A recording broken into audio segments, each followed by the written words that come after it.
نحمده ونصلي ونسلم على رسوله الكريم بسم اللہ الرحمن الرحیم۔ حضرت سعد بن ابی وقاص رضی اللہ تعالی عنہ صحابی رسول ہیں، اور یہ جو ہے کوفہ کے اندر امام مسجد تھے۔ وہاں پر کوفہ میں سے ایک شخص نے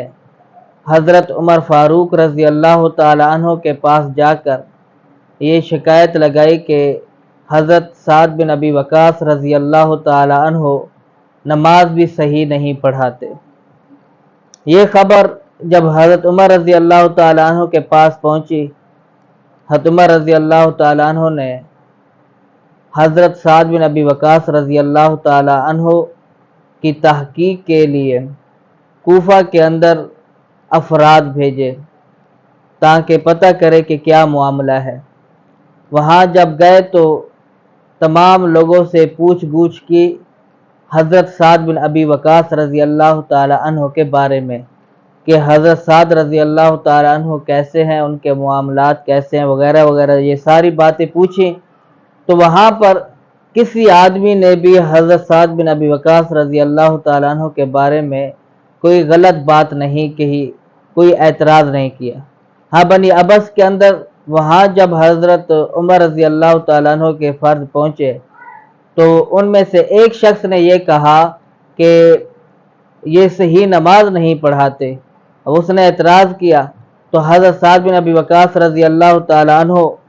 نے ان کے اعتراض کا رد کیا اور فرمایا کہ اللہ، اگر یہ بندہ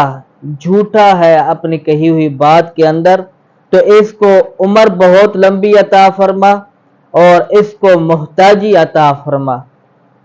تو پھر کیا معاملہ ہوا کہ لوگوں نے دیکھا کہ وہ شخص ایک تو بڑی عمر کو پہنچا اور اس کی بھویں جو تھی اس کی آنکھوں کو ڈھانپے ہوئے تھی اور جھکی ہوئی تھی، بہت زیادہ بھواں ہو گئی تھی، اور اس کی محتاجی کا یہ عالم تھا کہ یہ سڑکوں پر کھڑا ہوتا اور یہ عورتوں کو چھیڑا کرتا تھا اور یہ کہا کرتا تھا کہ مجھے سعد بن ابی وقاص رضی اللہ تعالی عنہ کی بد دعا نے ہلاکت میں ڈالا ہوا ہے۔ تو ایک امام مسجد کو جب اس نے ستایا، میں یہ کہتا ہوں کہ ان کے پاؤں کے قدموں کے خاک کے برابر بھی آج کے دور کے ائمہ مساجد نہیں پہنچ سکتے، مگر اللہ رب العزت نے اس دور کے امام مسجد کی جو بد دعا ہے اس کی وجہ سے اس کو ہلاکت میں ڈالا۔ اور جب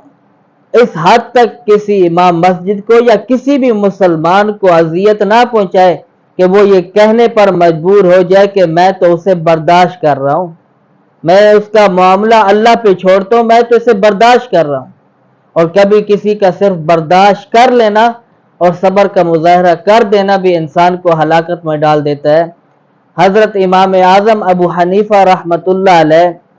ان کو کسی آدمی نے کہا کہ اپنی والدہ کا نکاح کروا دو مجھ سے، یہ ایک گالی دینا مقصود تھا۔ تو حضرت امام اعظم ابو حنیفہ رحمۃ اللہ علیہ نے بڑے تحمل کے ساتھ اس کو جواب دیا اور فرمایا ان سے کہ میری والدہ عاقلہ ہے، وہ اپنے فیصلے خود کر سکتی ہے، آپ ان سے بات کر لیں۔ تو وہ حضرت امام اعظم ابو حنیفہ رحمۃ اللہ علیہ کے پیچھے چلتا چلتا ان کے گھر تک پہنچا، تو وہ ابھی پیچھے چل ہی رہا تھا۔ جب گھر قریب آیا تو امام اعظم ابو حنیفہ رحمۃ اللہ علیہ نے ایک چیخ کی آواز سنی، پیچھے مڑ کے دیکھا تو وہی شخص تھا جس کے منہ سے ایسی زوردار چیخ نکلی اور وہیں پھڑک پھڑک کر اور تڑپ تڑپ کر ہلاک ہو گیا۔ اور لوگوں نے کہا کہ اس کو امام اعظم ابو حنیفہ رحمۃ اللہ علیہ کی برداشت اور صبر نے ہلاکت میں ڈال دیا۔ تو اگر کوئی امام مسجد کسی مقتدی کے خواہ مخواہ کے اعتراض کو برداشت کر رہا ہوتا ہے تو مقتدیوں کو چاہیے کہ امام مسجد کو راضی رکھا کرے، ان سے معذرت کر لیا کرے، اگر ستائے تو معافی مانگ لیا کرے۔ ایسا نہ ہو کہ کسی امام مسجد کا صرف تمہاری اس اذیت کو برداشت کر لینا بھی تمہاری ہلاکت کا ذریعہ نہ بن جائے۔ میں نے اپنی زندگی کے اندر 2 آدمی ایسے دیکھے ہیں کہ وہ امام مسجد کا احترام نہیں کرتے تھے